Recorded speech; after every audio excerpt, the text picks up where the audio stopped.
Welcome back. Our next guest has a simple test that he says can instantly assess someone's true character. Eric Rittmeyer is a former U.S. Marine. For the last 10 years, he's been a professional speaker. He wrote this book. It's called The Emotional Marine: 68 Mental Toughness and Emotional Intelligence Secrets to Make Anyone Instantly Like You. Hi, Eric.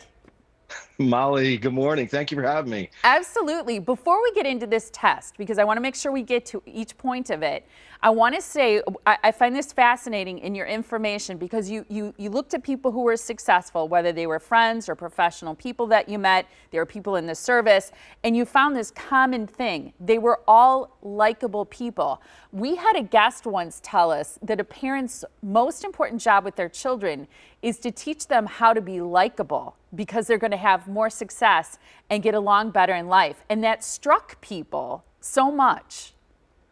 Molly, we need at least an hour for another segment on this. I'm actually in the process of writing another book right now, which is geared directly towards teaching kids emotional intelligence skills. They're taught no emotional vocabulary. They're not taught how to express emotion. What ultimately ends up happening is they're unable to connect with people because they don't know how to respond to how other people say things and do things. I'm literally in the process of writing a book. You have to have me back on. Oh, I absolutely will. I can tell already that I like you, so that works perfectly for me. But just to clarify, you're not talking about pandering to people or worrying about what people think about you so much that you're just doing what other people want to make you likable. No, we're all hardwired the same exact way, Molly. We're just different variations of the same exact core psychological blueprint. We all want love. We all want kindness, compassion, empathy. These are things that people really don't understand how important they are. So by all means, we have to be sincere. We have to be authentic. But a lot of times people we're not taught emotional intelligence skills, basic things, how to show respect to people, how to make them feel important, how to make them laugh, how to earn trust. Very simple skills that will instantly form a connection with people. All right, let's get into this test because we'll have you back another time too. So this test gauges people's true colors and see how genuine they really are. So start with the waiter test. Yeah, this is the most important one. And I go back to that old saying, you probably heard this one before. Drunk words are sober thoughts, right? What you say when you're drunk is what you really feel when you're sober, but you just don't say it. Right. It's the same thing with the waiter test. And I've noticed this over years, and I've really started to hone in on it. The way people communicate, especially with wait staff, says a lot about their true personality. If you and I are out eating and we're talking with each other, we're deeply engaged in conversation.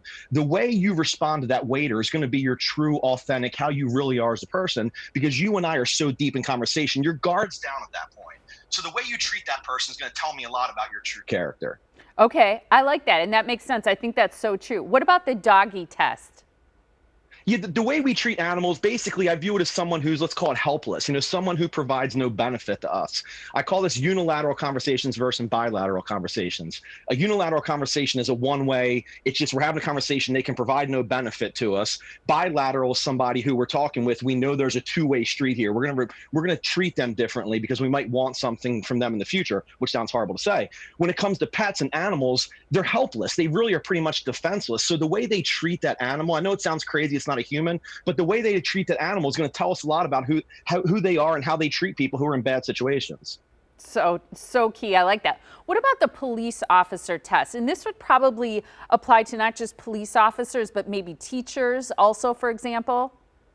Anyone in position of authority here, Molly. So what we're looking for here is how do they respond to authority? When they meet a police officer, is it automatically, what do you want? What are you doing? Or is it a teacher, somebody, you're not going to tell me what to do? How they treat authority is a very important thing here. We should respect not just police officers. We should respect everyone. We should love everyone. But when it comes to these authoritative figures, how do they act towards them? And again, we want to see it like in their natural habitat, like in that Steve Irwin voice, like in your natural habitat, like Australia. You want to see these people in like natural habitat. How do they respond when the guard's down? That's what we're looking for. What about the child test? I like what you say about this one. Yeah, so, people, the way they respond to kids, the way they interact with kids, they don't even have to have children. I have two teenage daughters. So I have a pretty good vibe for kids and how to, be kind, be nice, and roll around with them on the floor and goof off, whatever. But for people who don't have kids, how do they act? Do they treat them like, like pick them up and put them down? Is it like, do they roll their eyes? And they're like in the world of dating, like if you say, I'm sorry, I can't go out tonight, my kids need me. Do they get upset about that? Do they not understand the connection that we have with our kids? So again, it's looking for when guard is down, how do they act and how do they treat people? I love that. You became a Marine when you were 17, didn't you? I joined when I was 17. My mom was not happy about it, but I was like, you know what? I'm going, so I'm going to go. But then I shipped out when I was 18. It was the absolute best thing I ever did. I love anybody who wears a uniform, so it doesn't matter to me. We all bleed green. Well, thank you for your service. And one last quick question. Who in your life is somebody who you think has a very high EQ, high emotional intelligence? I am absolutely obsessed with Dan Crenshaw. He's the Republican candidate in Texas, the House of Rep. He is just absolutely, me in my mind, so someone who's high in emotional intelligence is very self-aware, is able to regulate emotion. He's always even keel. I'm infatuated with him. I think he's very high in EQ. We could all learn lessons from him. So great talking to you today, and I look forward to having you back when you write your next book. Molly, it was awesome. Have a wonderful day. Thank you so much. Absolutely. You too. Stay in touch. And you can find Eric's book on Amazon or his website. It is mentaltoughness.speaker.com.